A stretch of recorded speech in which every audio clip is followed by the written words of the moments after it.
আমরা সময় যখন আমরা ছাত্র রাজনীতি করেছি, আপনি হয়তো জানেন, এখনও আমাদের এই বন্ধুত্ব আছে। আওয়ামী লীগ, বিএনপি, জামাত বলেন, তখন ছাত্র শিবির, ছাত্রলীগ, ছাত্র দল, আদার্স পার্টি, আরও বারবার জেলে যাওয়া, পরিবার থেকে বিচ্ছিন্ন থাকা, এটাই কষ্ট দেয়। সম্প্রীতিমূলক পরিবেশ, পরস্পরের কথা বলবে কিন্তু কেউ কাউকে আঘাত করবে না। হ্যাঁ, রাজনৈতিক বক্তব্য রাজনীতির মাধ্যমে হবে। হ্যাঁ, এটা হিংসা, বিদ্বেষ, প্রতিহিংসায় পরিণত হবে না। আমাদের সিলেটটা আধ্যাত্মিক নগরী হিসাবে পরিচিত। সত্যিই পুণ্যভূমি বলা হয় সেটাকে। এই পুণ্যভূমিকে একটা পবিত্র পুণ্যভূমি হিসেবে দেখতে চাই। সিলেটের রাজনীতি, সমাজনীতি, অর্থনীতি, সংকট, সম্ভাবনা এবং সম্প্রীতি নিয়ে আমাদের নিয়মিত আয়োজন কথার টেবিলে আমি আছি মঈনুদ্দিন আপনাদের সাথে।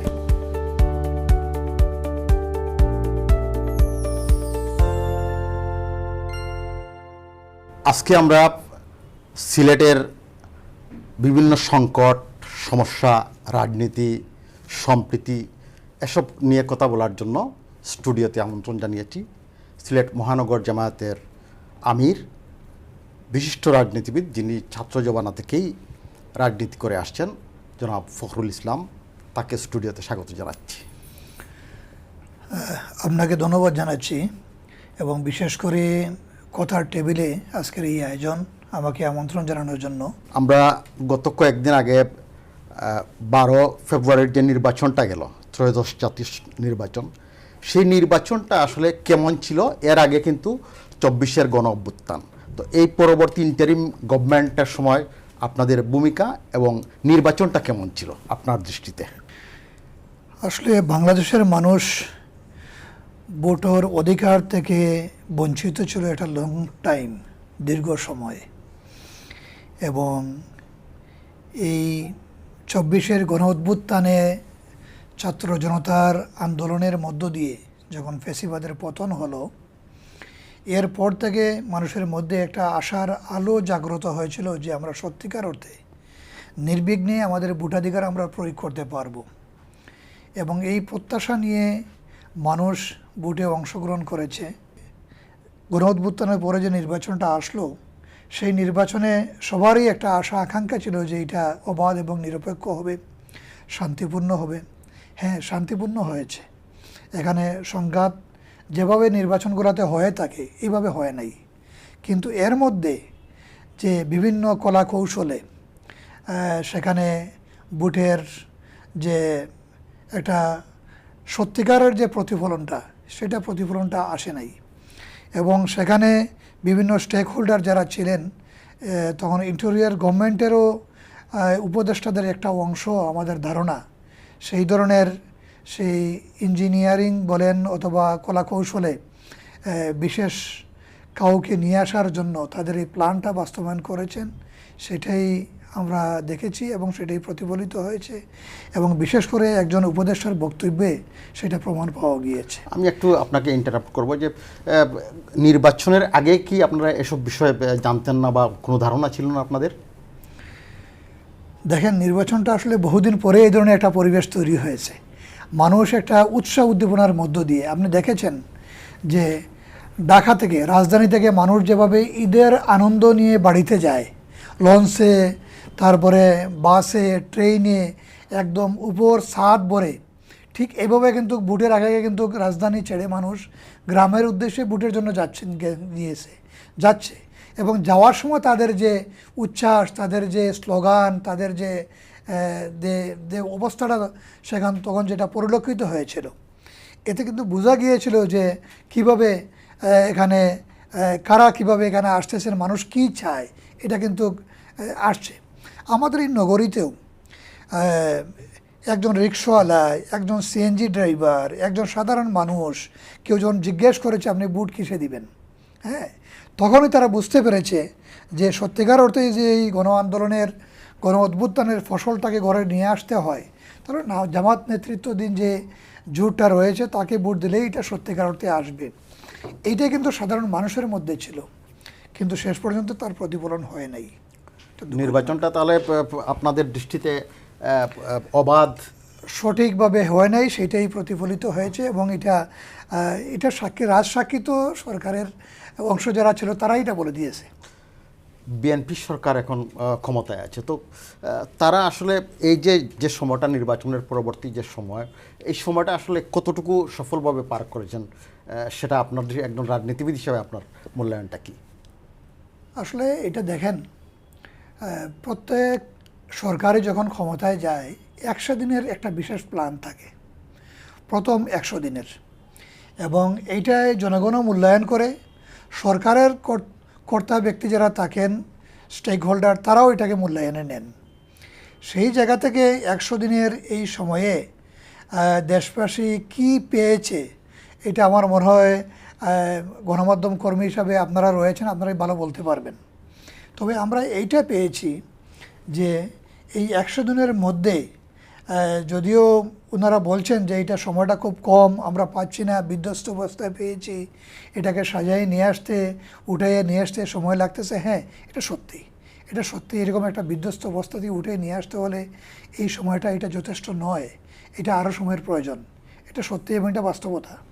কিন্তু এইটাও সত্যি যে এর মধ্যে যে কারণে গণ অভ্যুত্থান হয়েছিল, যে বৈষম্য দূর হবে, দলীয়করণ দূর হবে, সঠিকভাবে মেধার বহিঃপ্রকাশ ঘটবে, মানুষ তার মত প্রকাশের স্বাধীনতা সঠিকভাবে পাবে, এবং প্রত্যেকটি লেভেলে গণতন্ত্রের চর্চা হবে।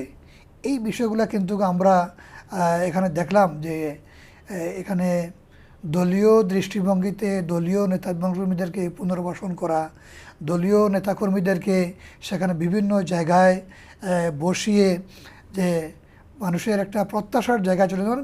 মনে করেন বিশেষ করে স্থানীয় সরকার নির্বাচন, এই স্থানীয় সরকার নির্বাচন কিন্তু 2 বছর থেকে আমাদের এই লেভেলে কোনো জনপ্রতিনিধি নেই। মানুষের সেবার যে জায়গাটুকু, এটা কিন্তু খুব ক্ষীণ, এটা হচ্ছেই না বললেই চলে। তাহলে কি আমরা আসলে সেই পুরনো কিন্তু এই জায়গাগুলো কিন্তু এখন দেখেন, কিন্তু এই দলীয় নেতাকর্মীদেরকে দিয়েই কিন্তু এখানে ওইটা পরিপূর্ণ করা হয়েছে। এখানে কিভাবে লেভেল প্লেইং ফিল্ড হবে?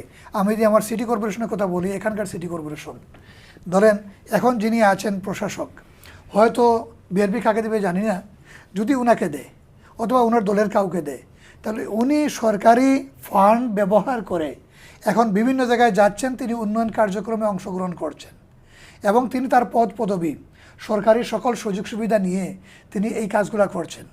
কিন্তু আদার্স পক্ষে যিনি ক্যান্ডিডেট থাকবে, তার তো এই সুযোগটুকু নেই, এই সুযোগটুকু নেই। তাহলে একজন লোককে আগে থেকেই কিন্তু সুযোগ করে দেওয়া হয়ে গেল যে তাকে এখানে জনগণের দৃষ্টি আকৃষ্ট করার মতো এবং সরকারি তহবিল থেকে খরচ করে নিজের নির্বাচনী বৈতরণী পার হওয়ার একটা সুযোগ তৈরি হয়ে গেল। এই জায়গাটা কিন্তু আদার সাইটে নেই। আমরা একটু অন্য বিষয়ে, এই বিষয়ে আমরা পরে আসছি। বলেন যে গত 17 বছর 24-এর আগ পর্যন্ত যে আপনাদের জার্নিটা কেমন ছিল? খুবই কষ্টের ছিল, খুবই, এটাও একটা ব্যতিক্রমধর্মী বিষয়। আমি যেটা বলেছেন, সত্যি কথা বলতে আমি নিজেও কয়েক বছর নিজের বাসা বাড়িতে থাকতে পারি নাই, এবং মামলার সংখ্যা আমাদের এত ছিল যে মামলার বারে অনেকটা জর্জরিত। আমাদের দিন শুরু হতো কোর্টের বারান্দায় হাজিরার মধ্য দিয়ে, আর দিনের একটা বড় অংশ গুরুত্বপূর্ণ অফিসিয়াল যে টাইমটা, এই টাইমটা কোর্টের মাধ্যমেই শেষ হতো, সেখানেই শেষ হতো।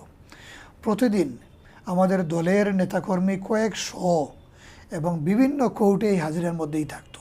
এবারও দিন যেত একদিনে 3-4টা কোর্টে হাজিরা থাকতো, একটা কোর্টে হাজিরা দিয়ে আরেকটা কোর্টে দৌড়াই যেতে হতো, একই টাইমে দেখা যেত ডেকে ফেলতো, আবার উপস্থিত না ফেললে ওয়ারেন্ট করে ফেলতো।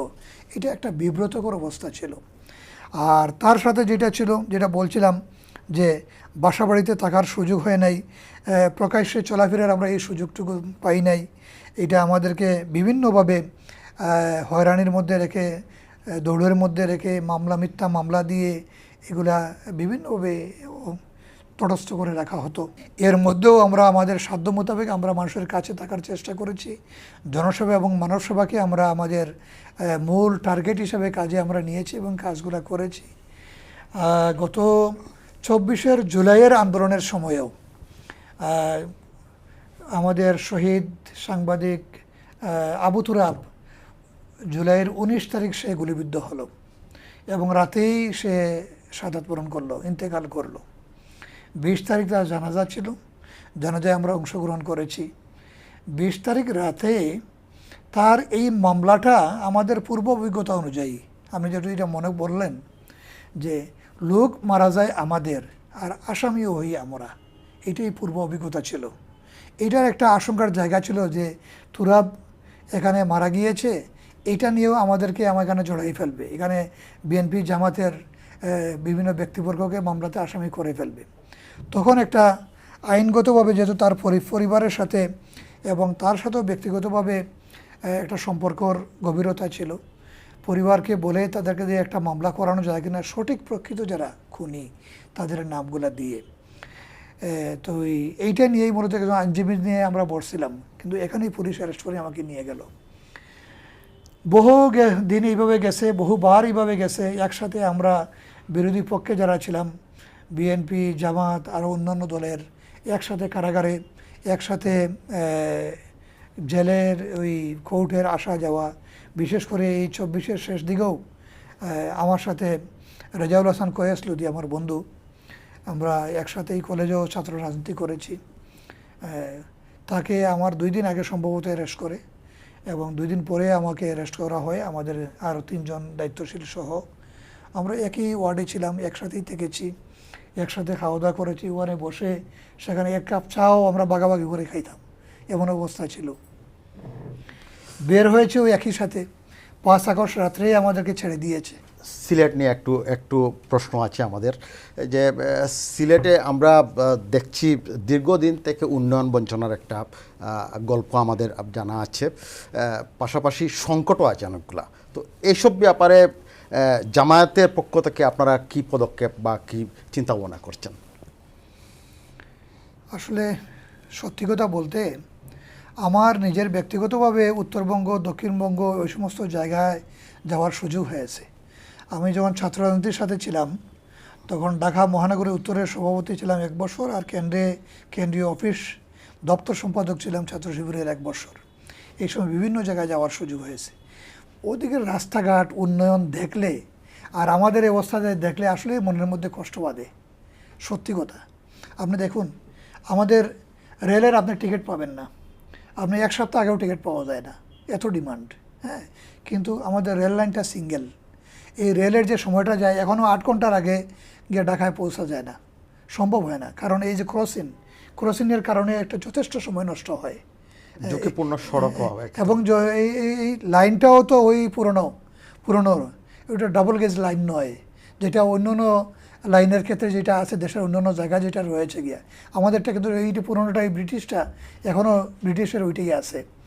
এবং এখন এটা ডাবল গেজ রেল লাইন করা এবং ডাবল লাইন করা, যাতে 2টা ট্রেন একসাথে চলতে পারে, হ্যাঁ, আপ অ্যান্ড ডাউন। এইটা না হওয়া পর্যন্ত রেলের এই কমফোর্টেবল ব্যবস্থাটা হবে না। এটা কিন্তু অন্য জায়গায় আছে, কেন আমরা বঞ্চিত। দ্বিতীয় হলো সড়ক পথের যে বিষয়টা দেখেন, যে সড়কের বিষয়টা ওই সাইফুর রহমান সাহেব থাকতে কিন্তু এটা 6 লাইনের একটা অনুমোদন ছিল, কিন্তু ফান্ডের বিষয় দেখিয়ে তাই এটাকে 4 লাইনে নিয়ে আসা হলো। কারণ তারপরে 4 লাইনও ঠিকমতো হয় নাই শেষ পর্যন্ত, এটা 2 লাইনের মধ্যেই থেকে গেল। এখন 6 লাইনের কাজ শুরু হয়েছে, কবে শেষ হবে এটা আল্লাহই ভালো জানেন। কিন্তু এই যেভাবে দুর্ঘটনা ঘটতেছে, আর আপনি দেখেন এই গত 2 দিন আগেও নিউজ আসছে যে 10 কিলোমিটার যানজট। এর আগে আমরা দেখেছি 24 কিলোমিটার যানজটের নিউজ আমরা পেয়েছি গণমাধ্যমের মাধ্যমে। 19 ঘন্টা সময় লেগেছে ঢাকায় পৌঁছতে। এটা কত দুর্ভোগ, কত কষ্ট। এটা নিঃসন্দেহে, এটা যারা এর ভোগান্তি বই করছে তারাই বুঝতে পারবে। তো এখানে তো আমরা অবহেলিত, বঞ্চিত, আমাদের এই জিনিসটা হচ্ছে না, হয় নাই। কিন্তু এখন হওয়ার জন্য সরকার উদ্যোগ নিয়েছে, আমরা আশা করব দ্রুততম সময় এটা শেষ করবেন। আপনি যদি বিমানের অবস্থাটা দেখেন, বিমানপথের এখানে বিমানের টিকিট পাওয়া যায় না, এবং সেখানে বিশেষ করে অফ ডেতে, হলিডেতে টিকিট দ্বিগুণ 3 হয়ে যায়, হ্যাঁ, 3 গুণ হয়ে যায়। এবং এইটার কোনো মনে হয় কোনো নিয়ন্ত্রণ সংস্থা নেই।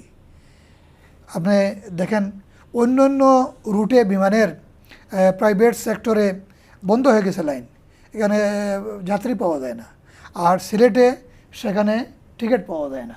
কিন্তু এরপরেও আমাদের বিমানের এখানকার যে সেবা, আমাদের যে এখানে আন্তর্জাতিক বিমানবন্দর বলা হয়, কিন্তু আন্তর্জাতিক মান সেটা নাই, এটা নামে আছে। কোনো কাজে নেই, কোনো ওয়্যার হাউস নেই, এখানে কোনো আন্তর্জাতিক বিমান নামে না, এখানে বাংলাদেশ বিমানের 2-4টা ফ্লাইট যায়, তাও এটা সীমিত করে নিয়ে আসা হয়েছিল, এখন আবার চালু হয়েছে, এটা আবার 2-1টা শুরু হয়েছে। তো এই দিক থেকে তো আমরা বঞ্চিত এবং অবহেলিত। আমরা দুজন মন্ত্রী পেয়েছি, তাদের কাছে কি প্রত্যাশা আপনাদের? আমরা আশা করব যে আমাদের দুজন মন্ত্রী দুইজনই খুব ইফেক্টিভ আমার দৃষ্টিতে, এবং ওনাদের কাজের লোক, যদি ওনারা আন্তরিক হন যথেষ্ট কাজ করতে পারবেন, এবং কাজ করার ওনাদের এই সুযোগটুকু আছে। মুক্তাদির সাহেব তিনি একনেকের সদস্য, এবং সরকারের যে গুরুত্বপূর্ণ যে ক্রয় কমিটির আমি জানি সেটারও তিনি সদস্য, এবং এই জায়গা থেকে তার যথেষ্ট ভূমিকা রাখার সুযোগ রয়েছে।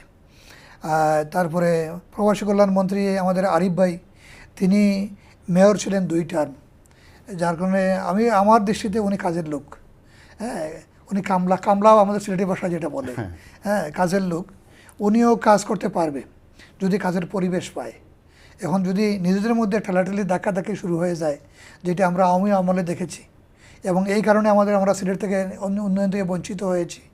সাইফুর রহমানও কিন্তু কমফোর্টেবল কাজ করতে পারেন নাই, ওইখানেও ধাক্কাধাক্কি ছিল, হ্যাঁ এখানেও কিছু ধাক্কাধাক্কি ছিল। তো ওইটা যদি হয় তাহলে আসলে উন্নয়নটা সঠিকভাবে হবে না। আর যদি মিলেমিশে করা যায় তাহলে উন্নয়নের কাজটা হবে বলে আমরা আশাবাদী। আমরা অনুষ্ঠানের একেবারেই শেষের দিকে চলে এসেছি, সময় কম। একটা আগ্রহ আমার জানার একটা আগ্রহ আছে আপনার কাছ থেকে, যে আপনি ছাত্র রাজনীতি করেছেন, আগের ছাত্র রাজনীতি আর এখনকার ছাত্র রাজনীতি, এটা গুণগত কোনো তফাৎ আছে কিনা এর মধ্যে? আমরা সময় যখন আমরা ছাত্র রাজনীতি করেছি, আপনি হয়তো জানেন, এখনও আমাদের এই বন্ধুত্ব আছে। আওয়ামী লীগ, বিএনপি, জামাত বলেন, তখন ছাত্র শিবির, ছাত্রলীগ, ছাত্র দল, আদার্স পার্টি আরও যারা ছিল, একদিকে কথা হয়েছে, মনোমালিন্য হয়েছে, কিছু ধাক্কাধাক্কি, পাল্টা দেওয়া হয়েছে, ছুরি চাকু এই সমস্ত মধ্যেই সীমাবদ্ধ ছিল, এগুলোর মধ্যেই সীমাবদ্ধ, লাঠি ইস্যুটা, হকি স্টিক তার মধ্যেই ছিল সীমাবদ্ধ, সম্প্রীতিটাও ছিল সেরকম। আবার দেখা গেছে যে একসাথে বসে ওই ক্যাম্পাসে এটা সমাধান হয়েছে, ক্যান্টিনে গিয়ে একসাথে আমরা চা খেয়েছি, আবার এটাকে মিলেমিশে দিয়ে আবার স্বাভাবিক হয়ে গিয়েছে, একসাথে ক্যাম্পাসটা ঘুরলেই শেষ হয়ে গেল, ঠান্ডা হয়ে গিয়েছে। কিন্তু মধ্যখানে এটা ভেঙে পড়েছিল। এখানে দেখা গেছে যে অছাত্র এক দলের, সরকার দলেরই একচেটিয়া প্রভাব, বিরোধী দলের আর কোনো ছাত্র সংগঠনে কোনো এখানে কোনো তৎপরতা নেই, মিছিল নাই, মিটিং নাই, সহাবস্থান নাই, কিছুই নাই, এই বিষয়টা ভেঙে পড়েছিল। 24-এর পরে কিন্তু ছাত্র আন্দোলনের গুণগত একটা পরিবর্তন আমরা লক্ষ্য করেছিলাম এর পরে গিয়ে, কিন্তু রিসেন্ট এটা আবার কিন্তু বাধাগ্রস্ত হওয়ার একটা লক্ষণ পরিলক্ষিত হচ্ছে। ধন্যবাদ ফখরুল ইসলাম, আপনি আমাদেরকে সময় দিয়েছেন, এবং চমৎকারভাবে আজকে আমরা সন্ধ্যাটা কাটিয়েছি দেশের সার্বিক পরিস্থিতি, সিলেটের রাজনীতি, সিলেটের উন্নয়ন নিয়ে। স্টুডিওতে আসার জন্য আপনাকে আবারও ধন্যবাদ জানাচ্ছি। আপনাকেও ধন্যবাদ। দর্শক, এতক্ষণ আপনারা আমাদের সাথে ছিলেন, সেজন্য আন্তরিক ধন্যবাদ জানাচ্ছি। সিলেটের উন্নয়ন বঞ্চনা, সিলেটের সংকট, সম্ভাবনা এবং রাজনীতি নিয়ে ফখরুল ইসলামের অনেক কথা আমরা শুনেছি। আমাদের প্রত্যাশা থাকবে তিনি যেরকম চাচ্ছেন সম্প্রীতির সিলেট, সেরকম একটা সিলেট আমরা দেখতে চাই।